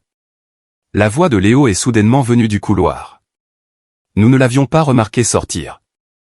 Léo, retourne dans ta chambre, a sèchement dit Brenda. Non. Léo a couru au milieu du salon, les larmes coulant sur son visage. Je vous ai entendu. Je vous ai entendu parler d'envoyer grand-mère ailleurs, et j'ai vu maman voler les bijoux de grand-mère. De quelle bêtise parles-tu? Brenda a levé la main pour le frapper. Je me suis rapidement mise devant Léo, le protégeant de mon corps. Ça suffit, ai-je crié. Léo, viens avec moi. J'ai emmené Léo dans ma chambre et j'ai fermé la porte, entendant toujours les crises d'hystérie de Brenda et les faibles tentatives de David pour la calmer. Léo s'est effondré dans mes bras, sanglotant. Grand-mère, je ne veux pas vivre avec eux, a-t-il étouffé. J'ai caressé son dos. N'aie pas peur. Grand-mère a un plan. Cette nuit-là, la tension dans la maison était si épaisse qu'on aurait pu la couper au couteau. David et Brenda se disputaient dans la chambre principale pendant que Léo dormait dans ma chambre. J'étais assise près du lit, regardant le clair de lune dehors, et j'ai pris une décision. Au petit déjeuner le lendemain matin, je l'ai annoncé. Léo déménagera avec moi dans la résidence pour personnes âgées. Il y a une excellente école à proximité. Absolument pas, a immédiatement objecté Brenda. Vous avez une semaine pour considérer mon offre, ai-je dit, imperturbable. Soit vous acceptez mes conditions, soit vous n'aurez rien. David a mangé son petit déjeuner en silence, sans dire un mot. Les jours suivants furent le calme avant la tempête. David partait tôt et rentrait tard. Brenda me lançait des regards froids. Seul Léo, après être rentré de l'école chaque jour, me demandait avec enthousiasme à quoi ressemblait la résidence pour personnes âgées. La 5e nuit, David a frappé à ma porte. Maman, on peut parler? Il avait l'air épuisé. Je l'ai laissé entrer et il s'est assis sur la chaise près de la fenêtre. J'accepte ton arrangement, a dit David avec difficulté. Mais est-ce que Léo peut toujours vivre avec nous? Léo décidera par lui-même, ai-je dit fermement. David est resté silencieux pendant un long moment. Puis il s'est soudainement agenouillé sur le sol. Maman, je suis tellement désolé. Je ne l'ai pas aidé à se relever. J'ai juste regardé le ciel nocturne. David, sais-tu ce qui m'a fait le plus mal? Ce n'est pas que tu ne te sois pas soucié de moi. C'est que tu es devenu quelqu'un que je ne reconnais même plus. Les épaules de David tremblaient de sanglots silencieux. Si ton père était en vie, il serait si déçu, ai-je dit doucement. Cette phrase a semblé être le coup de grâce. Il s'est effondré sur le sol, pleurant de manière incontrôlable. Une semaine plus tard, l'entreprise de déménagement est arrivée. Je n'avais pas grand-chose, et tout a été emballé rapidement. Léo a insisté pour venir avec moi, et David n'a pas objecté. Brenda se tenait à la porte, regardant avec des yeux froids. Au moment de partir, elle a soudainement dit « Tu le regretteras ». Je n'ai pas répondu. J'ai juste pris la main de Léo et je suis monté dans la voiture. Alors que la voiture s'éloignait de l'immeuble, j'ai regardé la maison où j'avais vécu pendant plus de 20 ans. Le soleil brillait sur le balcon familier où les orchidées bien-aimées de mon mari poussaient autrefois. « Grand-mère, es-tu triste ?» a demandé Léo doucement. J'ai caressé sa tête. Un peu, mais surtout, je me sens libre. La vie à la résidence pour personnes âgées était étonnamment agréable. Ma chambre était orientée au sud et toujours remplie de soleil. Léo a été transféré dans l'école voisine avec une navette dédiée pour le ramassage et le retour. Le professeur Miller me rendait souvent visite, m'aidant à me familiariser avec les activités de la communauté. Après que l'argent de la vente de la maison soit arrivé, j'ai transféré 100 000 $ à David comme promis. Le reste de l'argent, je l'ai géré avec soin, une partie comme fonds de retraite, une partie pour la fiducie éducative de Léo, et une portion que je prévoyais d'utiliser pour quelque chose de significatif. Quant à l'endroit que j'appelais autrefois ma maison, c'était maintenant du passé, et l'avenir, bien qu'incertain, était au moins entre mes propres mains. Le premier mois à la résidence pour personnes âgées est passé comme un rêve. Je me réveillais au soleil chaque matin, prenais de délicieux repas dans la salle à manger, et avais une journée complète d'activités au choix. Chorale, calligraphie, cours de fitness. Je me suis même inscrite à un cours d'informatique pour apprendre un logiciel de montage vidéo afin d'organiser mes vieilles photos. Léo s'est adapté rapidement. La nouvelle école était meilleure que l'ancienne, avec des professeurs plus attentifs. Chaque jour après l'école, il me racontait avec enthousiasme sa journée. Grand-mère, Madame Anderson a dit que ma rédaction s'est beaucoup améliorée. Léo m'a fièrement montré son cahier de composition un soir. J'ai mis mes lunettes de lecture et j'ai lu attentivement la rédaction intitulée « La personne que j'admire le plus ». Il avait écrit sur moi, de l'appel à l'ambulance par moi-même après ma chute à la vente courageuse de la maison pour commencer une nouvelle vie. Grand-mère, Madame Anderson a dit que tu es une femme incroyable, a dit Léo, les yeux pétillants. Madame Anderson est un bon professeur, ai-je dit avec un sourire, une pointe de tristesse dans le cœur. David me regardait avec la même adoration. Qu'est-ce qu'il avait changé? Le deuxième mois, j'ai commencé à écrire mes mémoires. D'une jeune femme travaillant à l'usine textile à chef d'atelier, de la rencontre avec mon mari lors d'un rendez-vous arrangé à l'éducation de David seul, les souvenirs affluaient. Je me retrouvais souvent en larmes en écrivant. Le professeur Miller est devenu mon lecteur le plus dévoué. Chaque mercredi soir, il venait dans ma chambre pour m'écouter lire le dernier chapitre et offrir des commentaires réfléchis. « Hélène, vous devriez publier ceci », a-t-il dit sérieusement un soir. Ce n'est pas seulement votre histoire. C'est la mémoire d'une génération. J'y penserai, ai-je dit, bien que je me sente un peu intimidé. J'étais juste une personne ordinaire toute ma vie. Comment pourrais-je écrire un livre? Pendant ce temps, par l'intermédiaire de ma vieille voisine, Madame Gable, j'ai appris que la famille de David n'allait pas bien. Ils avaient utilisé la compte de 100 000 $ pour acheter un petit appartement de 2 chambres, et l'hypothèque était un lourd fardeau. Le frère de Brenda, furieux de ne pas avoir eu l'appartement, s'était violemment disputé avec elle et avait coupé les ponts. Ce qui m'a le plus surprise, c'est que David avait été rétrogradé au travail, de chef de service à simple employé. J'ai entendu dire que c'était à cause d'une erreur majeure sur un projet, a dit Madame Gable au téléphone. Je ne connais pas les détails. Après avoir raccroché, je me suis assise près de la fenêtre, perdu dans mes pensées. David avait toujours été un enfant diligent, faisant rarement des erreurs. Cette bévue au travail pouvait-elle être liée aux troubles à la maison? Ce week-end-là, Léo est allé rendre visite à ses parents et est revenu l'air abattu.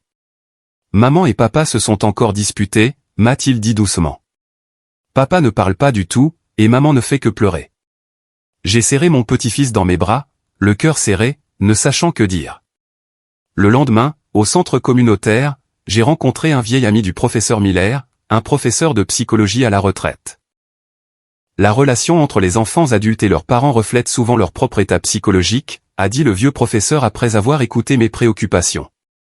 L'estime de soi de votre fils a peut-être été entièrement construite sur le rôle de bon fils. Lorsque ce rôle s'est effondré, toute sa vie a été déséquilibrée.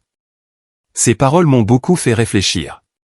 Peut-être avais-je trop insisté sur la piété filiale dans l'éducation de David, le faisant perdre son propre sens de soi.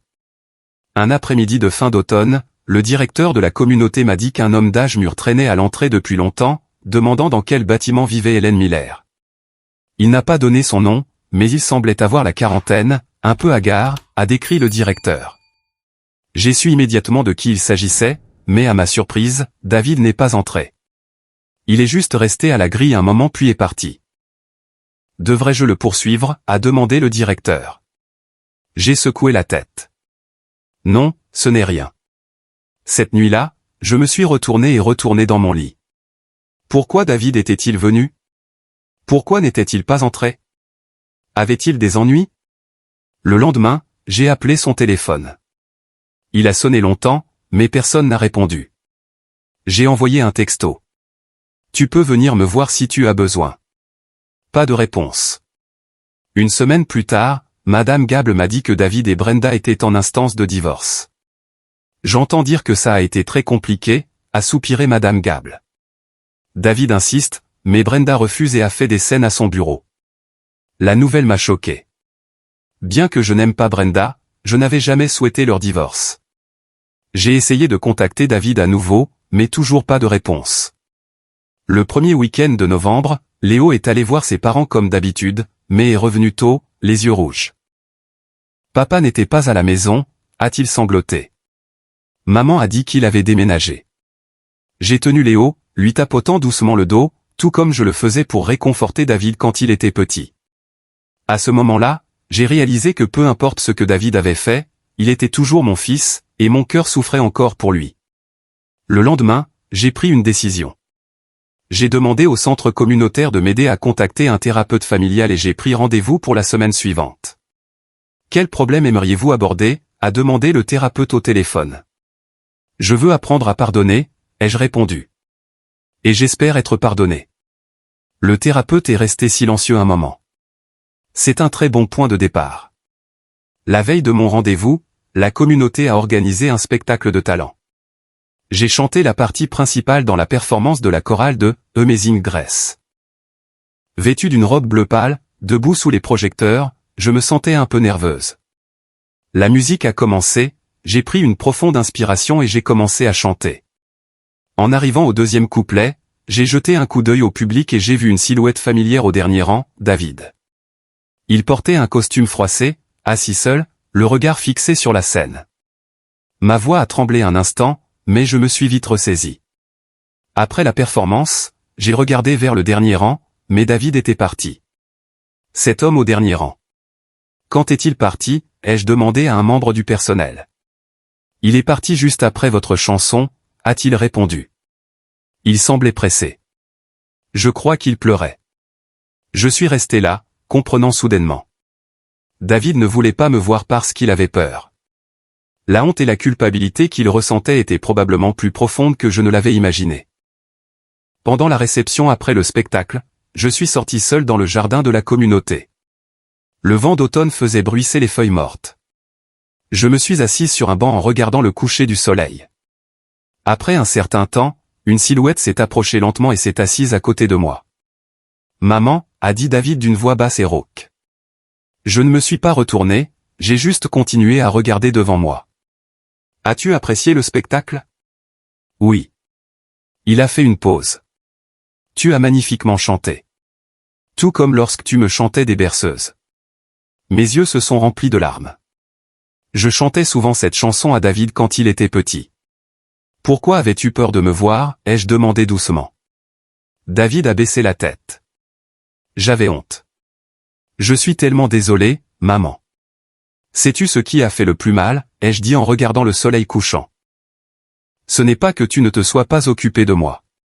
C'est que tu es devenu quelqu'un que même toi, tu méprisais. Les épaules de David se sont mises à trembler. Maman, j'ai eu tort. Je sais vraiment que j'ai eu tort. Tort à propos de quoi? Tort. Tort de t'avoir traité comme un fardeau. Tort d'avoir laissé Brenda te harceler. Tort d'avoir oublié qui j'étais.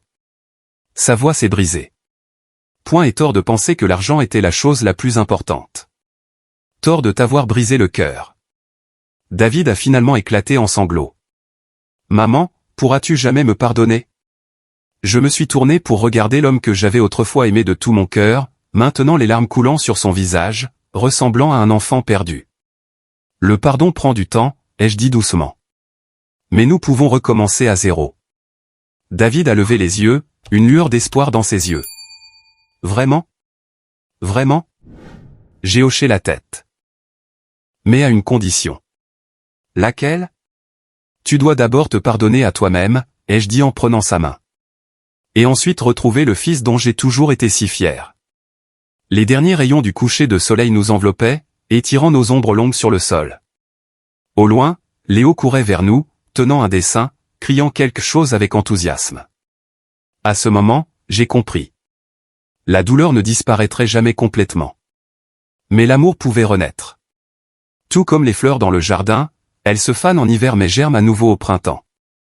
David a commencé à me rendre visite chaque semaine.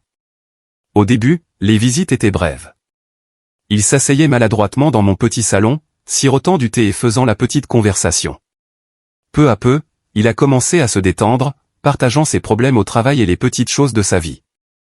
Le nouveau vice-président de mon entreprise est impossible à gérer, s'est plaint David un dimanche après-midi. Il me cherche toujours des noises. Pourquoi toi spécifiquement, ai-je demandé. David est resté silencieux un moment. Probablement.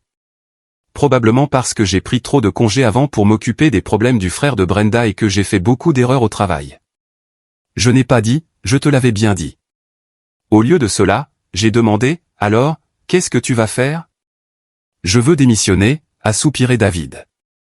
Mais j'ai peur de ne pas trouver un autre bon travail. Tu te souviens de ce que ton père disait, ai-je demandé en lui tendant un biscuit fraîchement cuit. Pierre qui roule n'amasse pas mousse. David a pris le biscuit, l'air pensif. Maman, que penses-tu que je devrais faire? Je ne suis pas toi. Je ne peux pas prendre cette décision pour toi, ai-je dit doucement. Mais quoi que tu choisisses, tant que tu y mets tout ton cœur, je te soutiendrai. David m'a regardé, une étincelle perdue depuis longtemps dans ses yeux. Merci, maman. Début décembre, David m'a dit que son divorce avec Brenda était finalisé. Elle a insisté pour garder l'appartement, a dit David avec un sourire ironique. J'ai accepté. Je ne voulais plus y vivre de toute façon. Alors, où habites-tu maintenant? J'ai loué un petit appartement près de mon bureau, a dit David en prenant une gorgée de thé. C'est pratique. Est-ce que Léo le sait? Oui. L'expression de David s'est adoucie.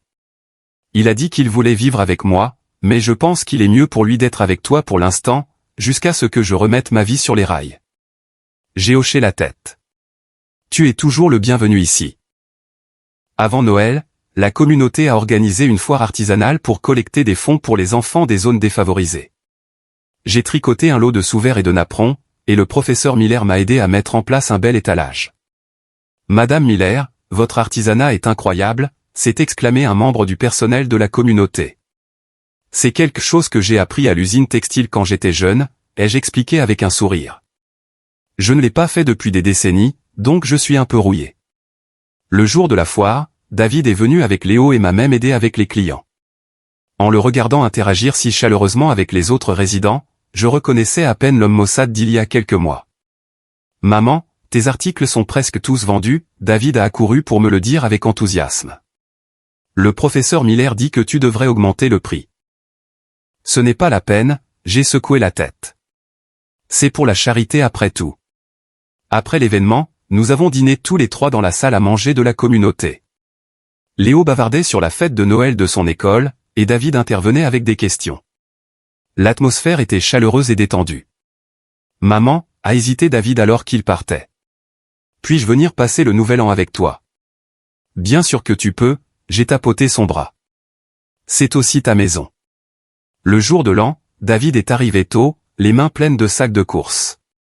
J'ai acheté quelques ingrédients, a-t-il dit avec enthousiasme. Je cuisine aujourd'hui. Je l'ai regardé avec surprise.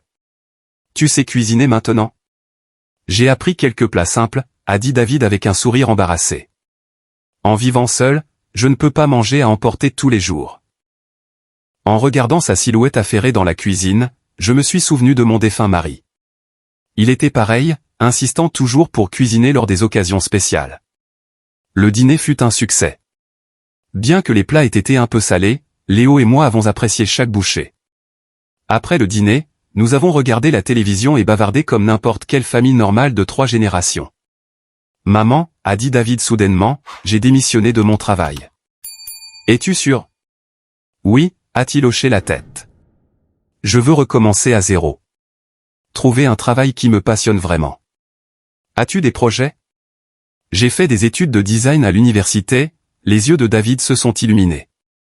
Même si j'ai été dans la gestion toutes ces années, je n'ai jamais arrêté de dessiner. Je veux essayer le design d'intérieur.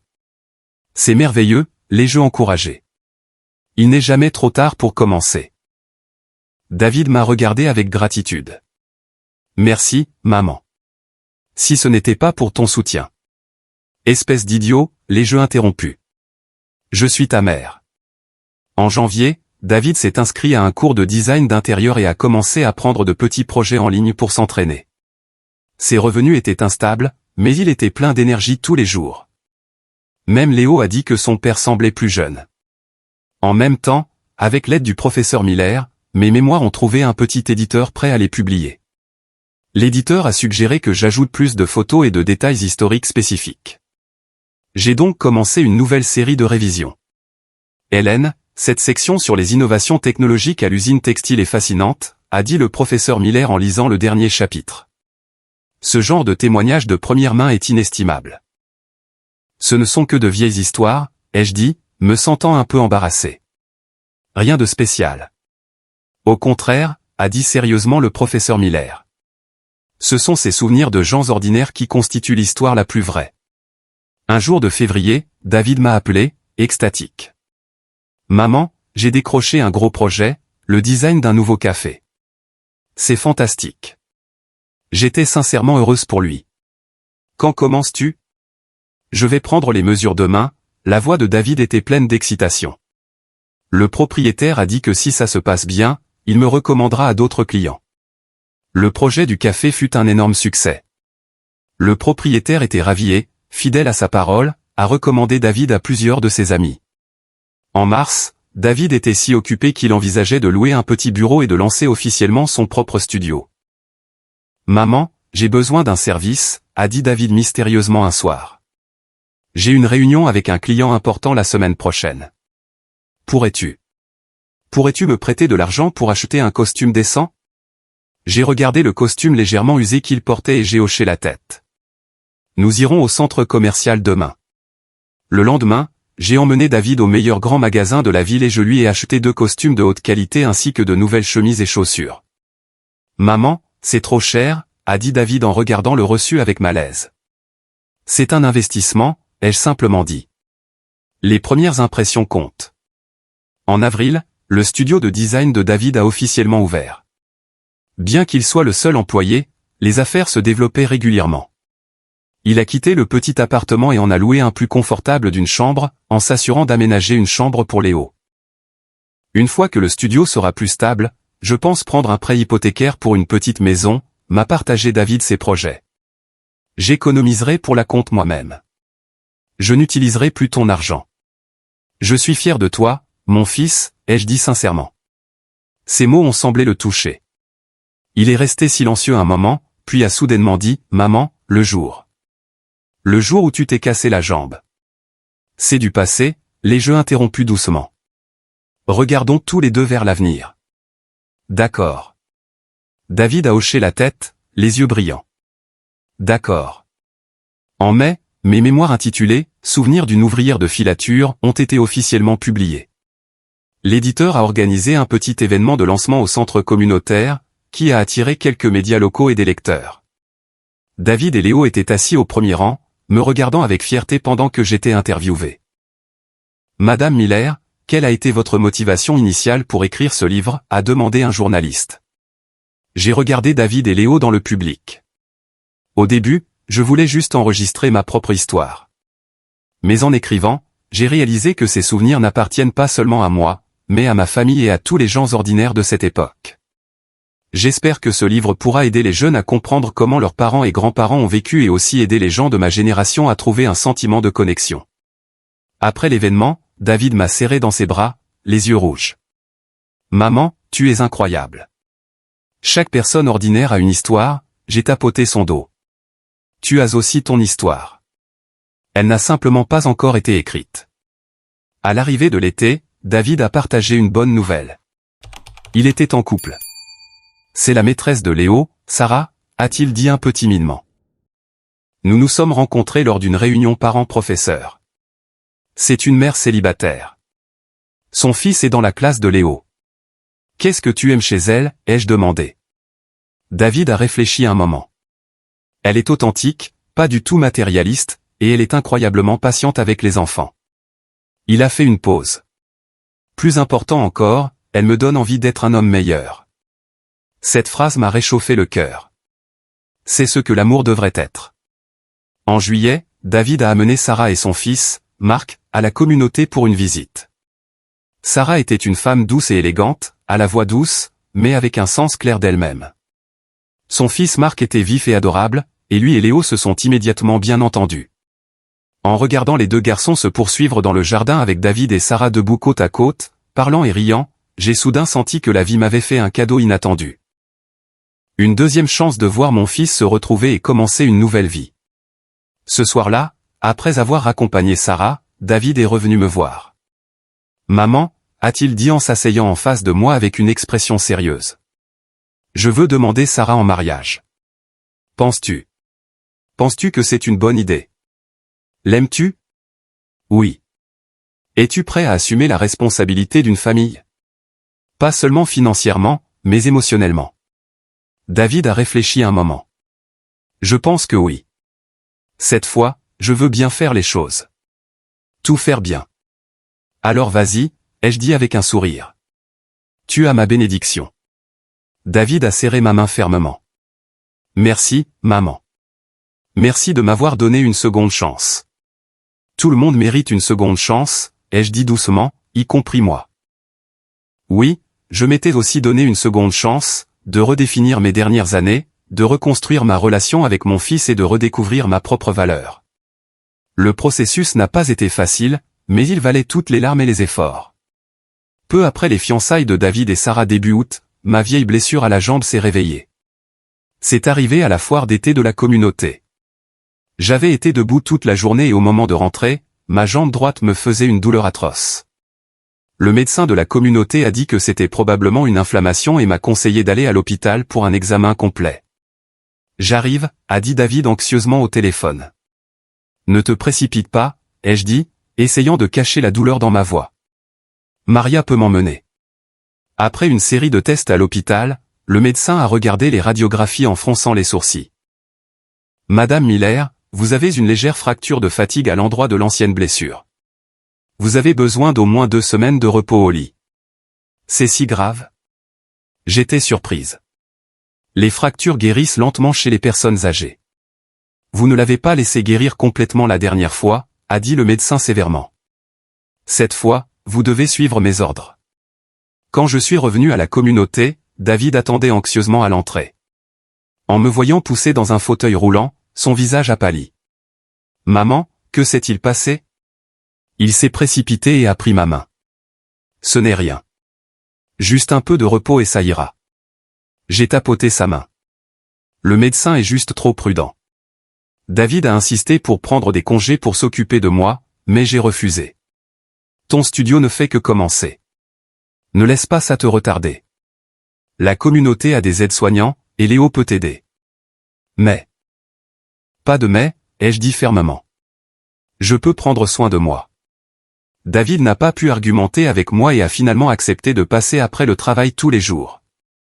Quand Sarah l'a appris, elle a proposé que Léo reste chez elle temporairement. Ne vous inquiétez de rien, Hélène, a dit Sarah doucement mais fermement. Léo et Marc sont les meilleurs amis du monde. Ce sera comme une longue soirée pyjama pour eux. Les jours de repos au lit n'ont pas été faciles. Malgré les excellents soins de la communauté, être coincé au lit toute la journée était frustrant. J'ai commencé à m'inquiéter. Et si ma jambe ne guérissait jamais complètement? Et si je ne pouvais plus vivre de manière indépendante? Un après-midi pluvieux, alors que je regardais un vieil album photo, David est soudainement entré, trempé. « Que fais-tu ici à cette heure » ai-je demandé, surprise.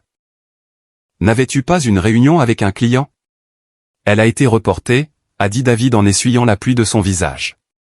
Je voulais prendre de tes nouvelles. Il s'est assis près de mon lit, ayant l'air d'avoir quelque chose à dire. Qu'y a-t-il? J'ai fermé l'album. Maman. David a pris une profonde inspiration. J'ai besoin de te parler de quelque chose. Qu'est-ce qui est si grave? C'est à propos d'argent. Mon cœur s'est un peu serré. David avait-il encore des problèmes financiers? Tu sais, il me reste encore de l'argent de la vente de la maison, ai-je dit prudemment. Si tu as besoin. Non, ce n'est pas ça. David a rapidement secoué la tête. Je ne suis pas là pour demander de l'argent. Au contraire. Il a sorti une enveloppe de sa mallette. C'est pour toi. J'ai pris l'enveloppe, confuse. À l'intérieur se trouvait un relevé bancaire indiquant un solde de 20 000 $. C'est le premier versement, a expliqué David. Les 100 000 $ que tu m'as donnés pour la compte. Je vais tout rembourser petit à petit. Je l'ai regardé, stupéfaite. David, je n'ai jamais dit que tu devais le rembourser. Je sais, a dit David sérieusement. Mais je veux le faire. Cet argent, il me fait sentir comme un parasite. Je ne veux plus être cette personne. En regardant ses yeux déterminés, j'ai soudainement compris. Pour David, rembourser l'argent n'était pas une transaction financière. C'était une transaction psychologique. Il avait besoin de le faire pour reconstruire son respect de soi. D'accord. J'ai hoché la tête, acceptant le relevé bancaire. Je le garderai pour toi. David a souri, l'air soulagé. Puis il a sorti une autre petite boîte de son sac. Et ça, c'est pour toi. À l'intérieur se trouvait un smartphone tout neuf. Mon ancien fonctionne encore. Celui-ci a des fonctions de surveillance de la santé, a expliqué David avec enthousiasme. Il peut suivre ton rythme cardiaque, ta tension artérielle, et il a un bouton d'appel d'urgence à une touche. Comme ça, je peux toujours savoir comment tu vas. Mes yeux ont commencé à se mouiller. Ça a dû être cher. Je l'ai acheté avec le bonus de mon premier projet indépendant, a dit David fièrement. Je l'ai gardé juste pour toi. Dans les jours qui ont suivi, David est passé presque tous les jours, parfois avec de la soupe que Sarah avait préparée, parfois avec un dessin de Léo. Le professeur Miller est également passé souvent pour me donner les dernières nouvelles de la communauté. 2 semaines plus tard, le médecin m'a donné la permission pour une activité limitée. David a pris une demi-journée de congé pour m'accompagner à mon rendez-vous de suivi. La guérison progresse bien, a dit le médecin en regardant les nouvelles radiographies. Mais vous devez encore éviter de rester debout longtemps et les exercices intenses. Sur le chemin du retour, David m'a soutenu avec précaution, craignant que je ne tombe. Ne sois pas si nerveux, Jerry. Je ne suis pas en vert. Maman, a dit David soudainement, je veux te demander quelque chose. Qu'est-ce que c'est? Sarah et moi prévoyons de nous marier au printemps prochain. Après le mariage, nous aimerions que tu viennes vivre avec nous. J'ai arrêté de marcher et je l'ai regardé avec surprise. Quoi? Je sais que tu aimes être ici, a rapidement expliqué David. Mais si tu vis avec nous, Sarah et moi pourrons mieux prendre soin de toi, et Léo veut que nous soyons une famille tous ensemble. J'ai regardé les yeux sincères de mon fils, un mélange d'émotions tourbillonnant en moi. Il y a 1 an, il voulait me chasser de ma maison. Maintenant, il voulait m'accueillir dans la sienne. Quelle transformation! David, ai-je dit doucement. Je suis très touché, mais je veux continuer à vivre ici. Mets ta jambe. Ma jambe guérira, ai-je dit fermement. De plus, j'ai tellement d'amis ici, plein d'activités, et d'excellents soins médicaux. Je ne veux pas être un fardeau pour vous. Comment pourrais-tu jamais être un fardeau, a dit David avec émotion. Je sais que tu le penses bien, j'ai tapoté sa main. Mais j'ai besoin de mon propre espace indépendant, tout comme tu as besoin de ta propre famille. David voulait en dire plus, mais je l'ai interrompu. Et si on faisait comme ça? Je peux venir chez vous les week-ends et les vacances. Nous resterons en contact régulièrement et si le moment vient où j'ai vraiment besoin de soins constants, nous pourrons en reparler. D'accord? David est resté silencieux un moment, puis a finalement hoché la tête. D'accord. Mais tu dois me promettre que si tu te sens ne serait-ce qu'un peu mal, tu me le diras immédiatement. Je te le promets. De retour dans ma chambre, alors que David m'aidait à ranger, il a aperçu mon livret de banque. « Maman » s'est-il exclamé. « Tu as autant d'économies. » J'ai souri. C'est l'argent de la vente de la maison. Après t'avoir donné les 100 000 et payé ma place ici, il reste encore une bonne somme. Mais tu es si économe. J'y suis habitué, j'ai haussé les épaules. De plus, j'ai d'autres projets pour cet argent. Quel projet? Je lui ai fait signe de s'asseoir. Je prévois de créer une fondation pour fournir une aide juridique aux personnes âgées qui ont été maltraitées ou abandonnées par leurs enfants. Le visage de David a changé. Maman, est-ce à cause de moi? Pas entièrement. J'ai secoué la tête. En vivant ici, j'ai entendu trop d'histoires déchirantes. Certaines personnes âgées se font escroquer de leurs biens par leurs enfants. Certaines sont expulsées de leur domicile. La plupart d'entre elles ne comprennent pas la loi et sont impuissantes à se battre. Je veux les aider. David a baissé la tête, sa voix étranglée par l'émotion. J'étais un tel monstre. Laissons le passé être le passé, ai-je dit doucement. Ce qui est important, c'est que tu es devenu une meilleure personne maintenant. Cela signifie plus pour moi que tout. David s'est soudainement agenouillé devant moi, les larmes coulant sur son visage. Maman, je jure que je ne te décevrai plus jamais pour le reste de ma vie. J'ai caressé ses cheveux comme je le faisais quand il était petit garçon. Je sais, mon fils. Je sais. À ce moment-là, j'ai ressenti une paix que je n'avais pas ressentie auparavant. Non pas parce que la douleur avait disparu, mais parce que la douleur avait enfin été comprise et acceptée. Non pas parce que la vie était parfaite, mais parce que dans son imperfection, l'amour et l'espoir pouvaient encore être trouvés. À l'approche de la nouvelle année, la résidence pour personnes âgées était décorée de lumière et de bannières festives. Ma jambe s'était complètement rétablie, et j'avais rejoint la chorale et le cercle de tricot. Après la publication de mes mémoires, plusieurs médias m'ont interviewé, et la communauté m'a même invité à donner une conférence aux nouveaux résidents. Le studio de David était florissant, et il avait engagé 2 assistants. Son mariage avec Sarah était prévu pour mars. Léo m'a dit avec enthousiasme qu'il allait être le porteur d'alliance, même si un garçon de 12 ans était un peu âgé pour ce rôle. Le soir du Nouvel An, David et Sarah sont arrivés tôt avec Léo et Marc. Ils m'ont aidé à accrocher les décorations et à faire des raviolis. Sarah était une cuisinière habile, étalant la pâte à raviolis rapidement et parfaitement ronde, tandis que David était responsable de la farce, affirmant qu'il avait hérité de ma recette secrète. Grand-mère, regarde mon ravioli, Léo a tenu une création de travers. C'est merveilleux, les jeux encouragés avec un sourire. Bien mieux que ma première tentative. Pour ne pas être en reste, Marc a également montré son chef-d'œuvre. Grand-mère Hélène, et le mien? Le tien est merveilleux aussi. J'ai tapoté sa tête. Celui qui les mangera aura beaucoup de chance. Au milieu des rires, je me suis soudainement souvenu du Nouvel An dernier. Je venais de me casser la jambe. L'atmosphère à la maison était lourde. Brenda était maussade tout le temps, et David était accablé par ses propres problèmes. En seulement 1 an, la vie avait changé si radicalement. « Maman, à quoi penses-tu » David a remarqué que j'étais parti dans mes pensées. « À rien. » J'ai souri et secoué la tête. « Je pense juste à quel point c'est merveilleux. » David a semblé comprendre. Il a doucement serré ma main. « Ça ne fera que s'améliorer, maman. » Nous avons eu notre dîner du réveillon dans la salle à manger de la communauté, qui avait préparé un festin somptueux et un spectacle de variété. Ma famille et moi étions assis à la table principale à côté du professeur Miller et de quelques autres vieux amis. « Hélène, votre fils est si dévoué », a dit une nouvelle résidente avec admiration. « Il vous rend visite si souvent. »« Oui, il l'est. » J'ai hoché la tête avec fierté. « C'est un bon fils. » En entendant cela, les yeux de David se sont illuminés. Il a placé un morceau de poisson dans mon assiette. « Mange, maman, pour une nouvelle année prospère. » Après le dîner, la communauté a organisé un feu d'artifice. Nous étions sur le balcon, regardant les couleurs brillantes exploser dans le ciel nocturne. Léo et Marc criaient de joie. David avait son bras autour des épaules de Sarah, et je me tenais entre eux, m'imprégnant de ce bonheur durement gagné. « Grand-mère, fais un vœu pour la nouvelle année », a dit Léo soudainement.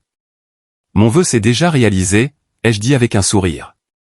Vous voir tous si heureux. Alors fais-en un autre. J'ai réfléchi un moment.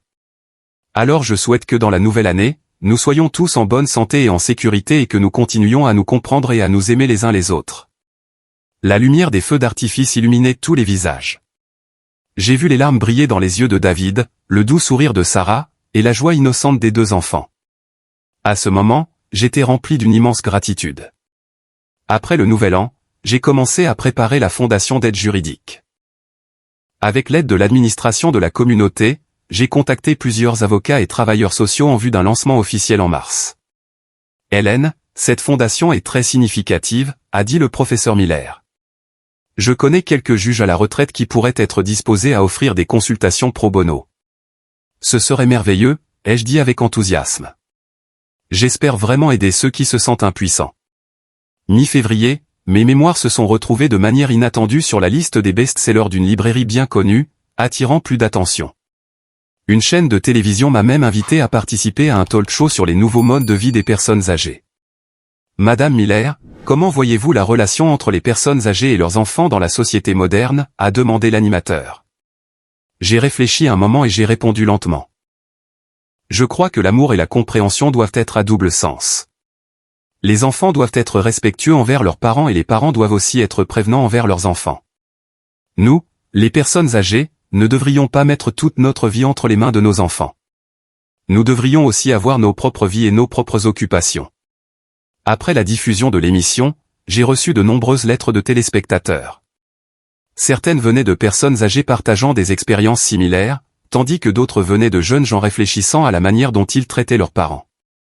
Ce qui m'a le plus surprise, c'est un appel de l'éditeur d'une maison d'édition qui espérait que j'écrirais un livre sur la manière de reconstruire des relations parents-enfants brisées. Vous avez une expérience et une perspective unique, a dit l'éditeur au téléphone. Votre histoire a donné de l'espoir à de nombreuses personnes. J'ai accepté d'examiner la proposition. Peut-être que partager mes expériences et les leçons apprises pourrait vraiment aider d'autres familles confrontées à des crises similaires. En mars, le mariage de David et Sarah fut simple et chaleureux. Je portais une robe sur mesure que David m'avait commandée et j'étais assise à la table d'honneur, regardant mon fils, rayonnant de bonheur, saluer les invités. Léo et Marc, dans leurs petits costumes, ont servi d'huissiers très sérieux. Quand David a pris la main de Sarah et s'est dirigé vers l'autel, les larmes ont coulé sur mon visage. À ce moment-là, je l'ai vu comme un bambin faisant ses premiers pas chancelants, comme un fier diplômé d'université, et comme l'homme qui pleurait de remords à mon chevet. Le chemin de la vie est plein de rebondissements, mais tant que vous ne perdez pas espoir, vous pouvez toujours trouver votre chemin vers la lumière. Maman, David m'a serré dans ses bras après le mariage. Merci. Merci de m'avoir donné un nouveau départ. Espèce d'idiot, j'ai tapoté son dos. L'amour d'une mère est éternel. Le lendemain du mariage, ma fondation d'aide juridique a été officiellement lancée. La cérémonie a été suivie par les médias et les représentants de la communauté. David et Sarah ont même pris leur journée pour me soutenir. Cette fondation aidera les personnes âgées en difficulté financière à payer les frais de consultation juridique et de litige, ai-je dit dans mon discours. Elle mènera également des programmes éducatifs pour aider les personnes âgées à comprendre leurs droits. Après mon discours, un journaliste m'a demandé, « Madame Miller, la création de cette fondation est-elle liée à vos expériences personnelles ?» J'ai regardé David qui se tenait à côté de moi. Il m'a fait un signe d'encouragement. « Oui », ai-je répondu honnêtement. J'ai vécu la rupture d'une relation familiale. Je connais de première main la douleur et l'impuissance, mais j'ai aussi vécu la réconciliation et la reconstruction. J'espère que grâce à cette fondation, nous pourrons non seulement aider les personnes âgées à protéger leurs droits légaux, mais aussi promouvoir la résolution des conflits familiaux. Après la cérémonie, David m'a dit doucement, « Maman, je veux faire un don à ta fondation. » Tu n'es pas obligé, j'ai secoué la tête. J'apprécie l'idée, mais tu es jeune marié et tu as beaucoup de dépenses. Non, j'insiste, a dit David fermement. Considère cela comme ma façon d'expier mes erreurs passées. En regardant ses yeux déterminés, j'ai finalement hoché la tête. D'accord, merci. Au printemps, les jardins de la résidence pour personnes âgées étaient en pleine floraison. Je me promenais souvent avec le professeur Miller dans les jardins, discutant du travail de la fondation ou du plan de mon nouveau livre. Parfois, la famille de David venait pour un pique-nique. Léo et Marc se poursuivaient sur la pelouse. David et Sarah marchaient main dans la main, et je m'asseyais sur un banc, regardant tout cela, le cœur rempli d'une joie calme. La vie n'est jamais parfaite et les relations familiales sont vouées à connaître des frictions et des blessures. Mais tant que nous sommes prêts à réfléchir, à nous excuser, à pardonner et à changer, l'amour ne disparaîtra jamais. Il peut être temporairement obscurci, mais il finira, comme le soleil du printemps, par réchauffer chaque cœur qui est disposé à l'accueillir.